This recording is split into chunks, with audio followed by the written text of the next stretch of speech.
안녕하세요. 현실라이프 주부구단 홍맘입니다. 오늘은 여러분들과 초등학교 생활에 대한 이야기를 나눠보려고 합니다. 보통 초등학교 생활하면 좀 광범위하게 많은 내용들이 있는데 오늘은 이제 크게 세 가지의 주제를 정해서 여러분들과 이야기를 나눠보려고 해요. 저 같은 경우는 올해로 학교 봉사활동을 7년째 이어오고 있는데요. 그래서 아무래도 이제 보고 듣고 배우게 되는, 그리고 현실적으로 들리는 이야기들을 많이 접하게 되는 편이거든요. 그래서 그런 이야기들, 제가 보고 듣고 배운 그리고 경험했던 그런 이야기들을 토대로 여러분들과 편안하게 이야기를 나눠보도록 하겠습니다. 그러니까 여러분도 그냥 편안하게 제 이야기를 들어주셨으면 좋겠고, 중간중간 뭐 참고할 만한 이야기가 있다면 참고도 해주셨으면 좋겠습니다. 특히 예비 초등학교 부모님들에게 도움이 많이 됐으면 좋겠어요. 아무래도 이제 아이가 입학을 앞두고 있기 때문에 한편으로는 참 설레이고 막 그렇긴 한데, 또 다른 한편으로는 걱정도 있고 뭐 이런저런 고민이 또 되기도 하는 부분들이 있잖아요. 그래서 제가 오늘 말씀드리는 거는 이제 부모님들이 좀 고민을 조금 하실 만한 그런 이야기들로 주제를 정해서 이야기 나눠보려고 해요. 우선 첫 번째, 공부. 많은 부모님들이 이 공부 부분에 있어서도 조금 걱정을 하시게 돼요. 왜냐하면 이제 우리 아이가 학교 들어가서 얘가 제대로 학교 공부를 따라갈 수 있을까? 제대로 할까? 또 어떻게 가르쳐야 할까? 막 이런 것들에 대해서 좀 고민을 하시는데요. 초등학교 공부는 물론 이제 저학년 때부터 뭐 중학교 수학을 나는 가르칠 거야 막 이런 부모님이 아니고서는 초등학교 공부 같은 경우는 이제 기초를 탄탄히 쌓는 그런 과정이라고 좀 생각을 해주셨으면 좋겠어요. 왜 그런 말도 있잖아요. 집을 지을 때 기초 공사가 튼튼한 곳에는 바닥과 지붕을 뭐 이렇게 얹어도 무너지는 일이 없다는 이야기가 있듯이, 이 공부도 마찬가지죠.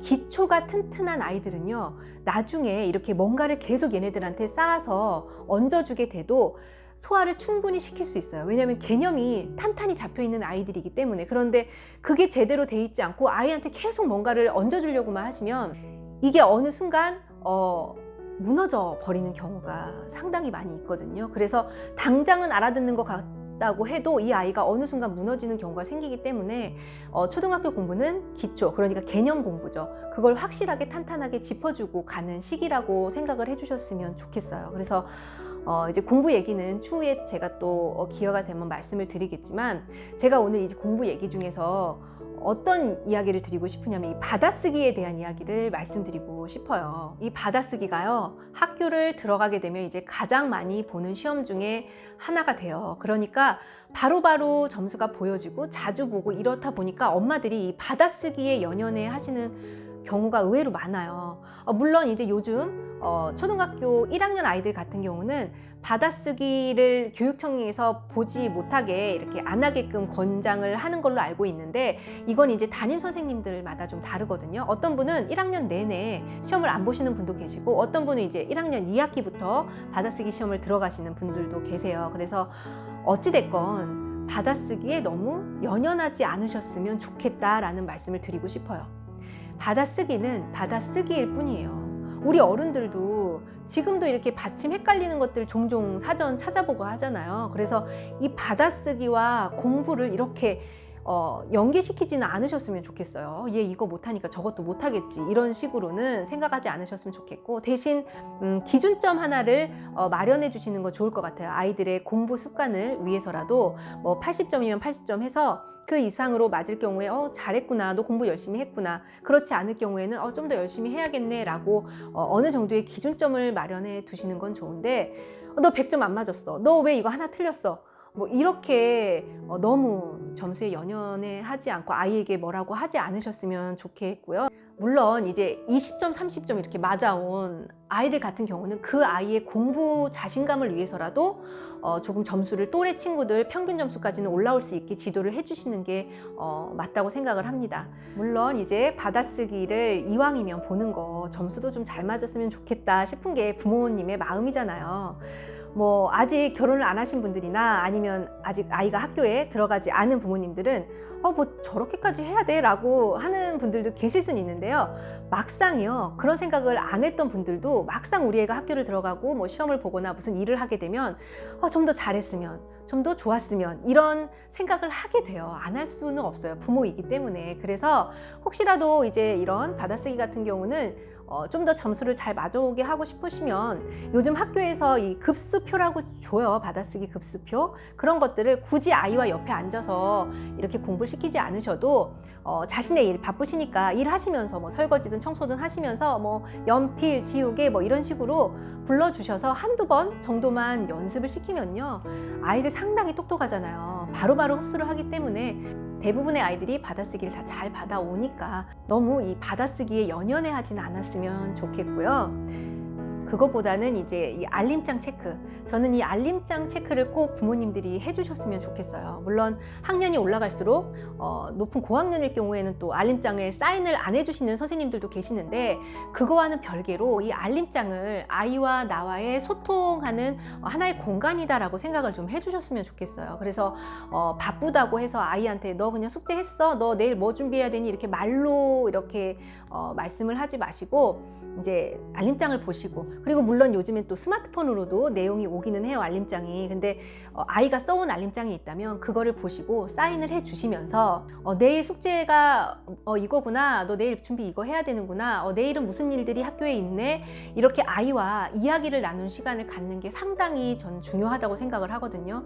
그렇게 하면요, 아이들이 엄마가 저 내용을 알고 있네, 엄마가 나한테 관심이 있구나, 이런 식으로 생각을 할 수 있기 때문에 그런 하나의 공간으로 좀 알림장을 이용해 주셨으면 좋겠고요. 특히 저학년 같은 경우는 이제 아무래도 담임 선생님과 또 소통해야 할 일도 조금 더 있을 수 있잖아요. 그런데 유치원처럼 막 바로바로 전화를 하고 이럴 수 있는 환경이 아니죠. 엄연히 또 학교는 다른 사회 공간이기 때문에 그럴 경우에 물론 급하고 좀 그럴 때는 문자나 전화를 드릴 수는 있겠지만 이 알림장을 통해서 소통하는 것도 상당히 좋거든요. 그리고 이 알림장이 고학년이 될 때까지 봐주시는 게 좋다고도 하세요. 이거는 이제 저희 아이 초등학교 선생님이 예전에 말씀해 주신 건데, 알림장 체크는 무조건 고학년이 될 때까지 꾸준히 해주셨으면 좋겠다라고 말씀을 해주시더라고요. 그게 일종의 부모님이 할 수 있는 하나의 관심 표현이기 때문에 잊지 않고 체크해 주시는 것, 그걸 여러분들에게 또 말씀드리고 싶습니다. 그리고 두 번째, 친구들과의 관계. 이 부분에 대해서도 또 고민하시는 분들이 계실 텐데, 저도 좀 이 부분은 걱정을 했던 부분이긴 하거든요. 왜냐하면 우리 아이 성격이 그렇게 강한 편도 아니고요, 눈물도 많은 편이었어요. 그래서 얘가 이렇게 낯선 환경에 갔을 때 주위 친구들이 좀 귀찮게 하거나 막 때린다거나 이럴 때 그렇게 뭐 대응도 못하고 가만히 있으면 어쩌지, 막 이런 걱정들을 하곤 했거든요. 그런데 의외로 아이들이 적응을 되게 빨리 합니다. 친구들도 잘 사귀고요. 그리고 선생님께서 중재 역할, 이렇게 지도도 많이 해주시고 하셔서 학교 생활하는 데 있어서 친구들과의 관계는 정말 빠르게 아이들이 사귀고 잘 지내게 되니까 그 부분은 걱정 안 하셔도 되고, 특히 내성적인 아이를 또 둔 부모님들은 또 그걸 걱정하시는데, 제가 이렇게 다녀보면요, 내성적인 아이는 내성적인 아이끼리 놀고 외향적인 아이들은 외향적인 아이끼리 모여 있더라고요. 그래서 친구 관계에 있어서는 크게 걱정을 하지 않으셔도 되지 않을까 싶고요. 저희 아이 같은 경우는 학교에 입학을 했을 때 그 반에 같은 어린이집 아이들이 하나도 없었어요. 그래서 이제 어떡하냐고, 자기 아는 애가 그 반에 하나도 없다고 막 걱정을 하긴 했는데, 이제 제가 이렇게 말했어요. 저쪽 애들은 친구를 새롭게 사귈 애가 7명밖에 없다면 너는 지금 10명, 15명의 친구를 사귈 수 있는 거니까 얼마나 좋은 거냐라고 이야기를 했었어요. 다행히 우리 애는 이제 귀가 얇기 때문에 혹해가지고 그런가 하고서는 정말 친구들을 잘 사귀었던 그런 일이 있었는데, 학교 생활을 하면서 이렇게 엄마 아빠의 긍정적인 말들이 아이한테는 상당한 영향을 준다고 생각이 들어요. 그래서 학교 친구들과의 뭐 좀 관계가 안 좋거나 선생님과의 뭐 조금 트러블이 있거나 이럴 때 긍정적으로 선생님의 좋은 점, 친구들의 좋은 점 이야기를 하셔서 학교 생활을 즐겁게 할 수 있도록 지도를 해주시는 것도 좋을 것 같다는 생각이 듭니다. 그리고 이 반 아이들뿐만 아니라 방과후 활동이라는 게 이제 또 있잖아요. 학교에 가면 이제 컴퓨터, 뭐 로봇과학, 뭐 보드게임 뭐 이런 식으로 각 과목별로 이제 신청을 해서 들을 수가 있는데, 이때 1, 2학년, 3, 4학년, 5, 6학년 이런 식으로 합반을 이뤄서 방과후 활동이 거의 대부분 이루어지거든요. 그래서 아이들에게 혹시라도 그 위의 학년 아이들이 우리 아이들에게 좀 싫어하는 장난을 건다던가 자꾸 좀 귀찮게 한다던가 이런 것들도 있는지 꼭 체크를 해보실 필요는 있어요. 이게 또래 아이들이 아니고 또 위의 학년 아이들이기 때문에 그걸 또 아무 말 못하고 지나가는 아이들 같은 경우도 있거든요. 저도 그 부분을 되게 걱정을 하곤 했었는데 꼭 한번 방과후 수업 분위기를 공개 수업 때든 가셔서 한번 보시고, 그래서 전체적인 분위기가 어떤지도 체크를 꼭 해보시고 위에 학년 아이들과 어떻게 지내는지 그것도 항상 선생님한테 묻고 체크해 보시는 게 아주 중요하다고 생각이 됩니다. 그리고 세 번째로는 이제 가장 중요한 얘기기도 한데 바로 학교 생활 적응. 이 부분에 대해서도 이제 걱정들을 좀 하실 텐데요. 대부분의 아이들이 어른들이 생각한 것보다 적응을 되게 빨리 그리고 되게 잘하는 편이에요. 그런데 아무래도 이제 어린이집 환경과 어린이집 선생님, 그리고 학교 환경과 학교 선생님의 차이가 아무래도 있겠죠. 그래서 거기에서 오는 적응을 조금 힘들어하는 경우도 종종 있곤 하는데, 예를 들자면 무서운 선생님, 그러니까 어린이집 선생님보다는 훈육이 좀 무서울 수 있어요, 학교 선생님들은. 그래서 저처럼 이렇게 아들만 있는 집들은 좀 와일드하거나 조교 스타일로 막 저 같은 경우 막 혼내고 막 이런 식으로 무서울 때 확 무섭고 막 이렇거든요. 그런 아이들은 이런 선생님을 만나면 무서운 선생님이네 하고 넘어갈 수 있지만, 무서운 어른을 만나보지 못한 이렇게 얌전하고 조용했던 아이들 같은 경우는 자신을 혼내는 것도 아닌데도 옆에 친구를 혼내는 그것만으로도 긴장을 하고 되게 무서워해요. 그래서 학교 가는 것을 꺼려해서 아침이 되면 갑자기 얘가 안 아프던 머리가 아프고 배가 아프고 뭐 이런 식으로 표현을 하는 경우가 종종 있기도 해요. 그럴 경우에는 꼭 많은 이야기를 해보셔서 친구 문제뿐만이 아닌 이제 학교 선생님과의 사이에 뭔가 또 있을까 싶어서 얘기를 항상 해보시는 게 필요하다고 생각을 하고요. 그럴 땐 또 이렇게 앞서 말했듯이 긍정적으로 학교 생활에 대한 아이에게 긍정적인 이야기들을 해주시는 것도 도움이 될 거라고 생각을 합니다. 그리고 얼마 전에 제가 기사를 하나 본 게 있어요. 바로 워킹맘. 이 워킹맘들이 퇴직을 할까 말까 이 고민에 놓여 있는 때가 바로 아이들이 입학을 하는 그 시기가 가장 많은 고민을 한다고 하더라고요.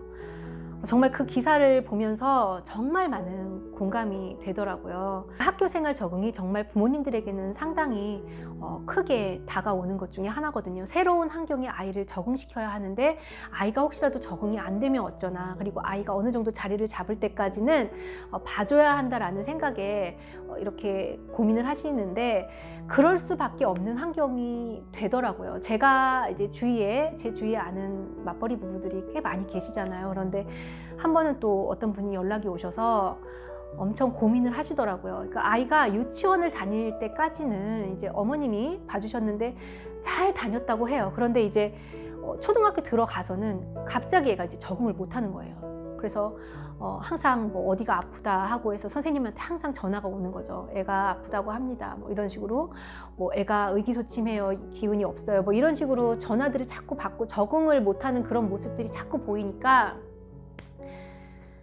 이분이 이제 저를 만나서는 우시더라고요.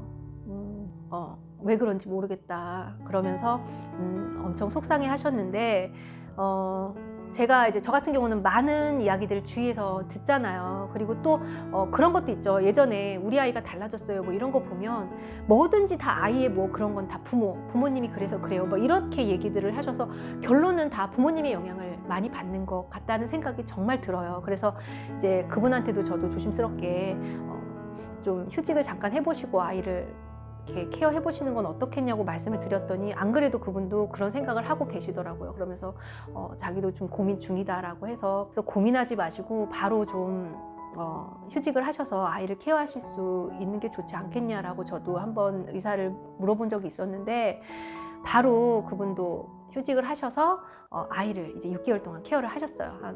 한 학기 동안은 케어를 하셨는데 정말 거짓말처럼요, 아이가 정말 생활을 잘 했었어요. 그래서 이제 괜찮아진 것 같아서 또 다시 복직을 했는데, 복직하자마자 이 아이가 또 적응이 또 안 되는 거예요. 그래서 이제 그때는 이제 이분도 퇴직을 할 수도 없는 상황이고 뭐 그렇다고 또 육아휴직을 또 내기도 좀 그래서 이제 그때는 다행히 회사가 가까워서 점심시간 때만 되면 아이와 함께 이제 짧은 데이트 이렇게 산책 같은 것도 하고 하면서 아이한테 관심을 갖고 사랑을 더 많이 주고 이렇게 하셨던 그런 분들도 계셨어요. 그래서 그 아이들 지금 학교 생활 정말 적응 잘하고 다니고 있거든요. 그래서 그런 이야기들 또 한 번은 또 그 아이는 이제 어린 아이도 아니고 3, 4학년 정도 되는 아이였는데 엄마가 계속 이제 회사를 다니지 않고 아이를 케어를 하다가 이제 복직을 하려고 이제 뒤늦게 복직을 하려고 했는데 잘 다녔던 아이가 갑자기 또 우울해지고 침울해지고 막 이런 심적으로 그런 변화가 생기니까 그분도 결국은 회사 복직을 못 하셨어요. 그래서 아이가 오기 전에 잠깐 활동할 수 있는 그런 업무를 지금 잡으셔가지고 그걸 병행하시면서 육아를 하시는 분들도 계시곤 하거든요. 그래서 이만큼 아이들이 학교 생활에 있어서 좀 정말 적응을 먼저 잘해야 하는 것, 그게 저는 가장 먼저 중요하다고 생각을 해요. 그래서 정말 여건이 안 돼서 맞벌이를 계속 하셔야 하는 분들은 아이에게 유치원 때보단 더 많은 관심과 더 많은 사랑을 많이 부어주시고 대화도 더 많이 해주셔서 아이가 엄마가 내 학교에 관심이 있고 나의 생활에 관심이 있다는 거를 느끼게 해주시고 사랑을 표현해 주는 것만큼 좋은 치료법은 없다고 생각이 들어요. 그래서 그렇게 해서 아이와 대화의 시간을 많이 갖는 것, 그것도 학교 적응에 도움이 되는 거라고 생각을 합니다. 그 기사 밑으로 제가 댓글을 하나 본 게 있어요.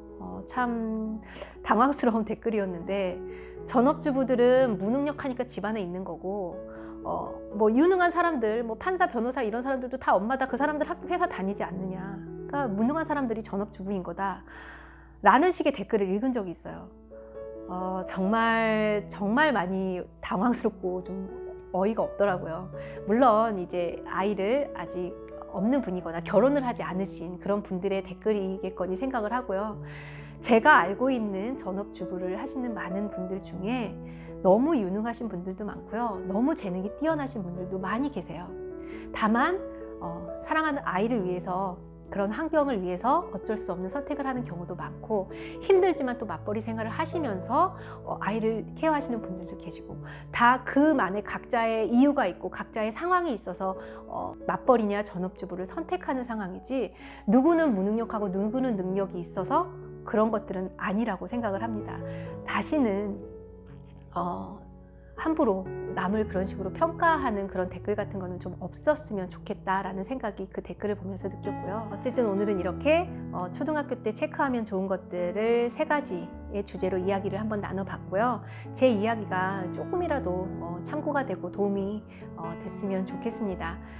세상에 많은 학부모님들 그리고 아이를 키우시는 많은 주부님들 모두 화이팅이고요. 아이를 키우면서 제 자신이 이렇게 가려지고 제가 누군지 모르게 숨겨져 있을 때가 있는 것 같아요. 그런데 또 어느 순간 또 다시 저를 찾게 되는 그 순간도 나타나는 것 같거든요. 그러니까 모두 힘내시고 용기 내셔서 예쁘게 지혜롭게 그렇게 우리 생활해 봐요. 그리고 내년에 학교를 보내는 예비초 학부모님들 모두 다 축하드리고요. 저는 다음 시간에 또 다른 팁으로 여러분들을 만나도록 하겠습니다. 구독, 좋아요 눌러주시고요. 알림도 눌러주세요. 감사합니다. 예쁜 하루 되세요.